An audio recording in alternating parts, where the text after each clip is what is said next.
রাতের মেনু দই বড়া, অনেকদিন পরেই করা হচ্ছে আর খেতে কিন্তু বেশ ভালোই লাগে। আর এখন বাজে প্রায় রাত 10টা। তো দেখো এখন আমি কি করছি, ডালটা এখন এই যে পেস্ট করছি, কারণ একটু আগে কারেন্ট ছিল না, অনেকক্ষণ ধরে বসেছিলাম, কারেন্ট আসলো তারপরে শুরু করছি।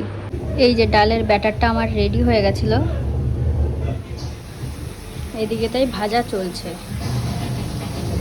আর এইদিকে এতগুলো আমার ভাজা হয়ে গেছে। এখন দইয়ের মধ্যে চিনি বিট লবণ দিয়েছি, ভালো করে মিক্স করে নিচ্ছি, এর মধ্যে ভিজাবো।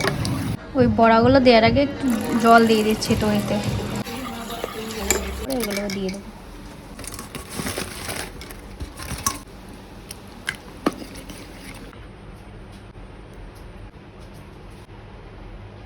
তেঁতুলের চাটনি, এটাও কিন্তু বাড়িতেই বানিয়েছি।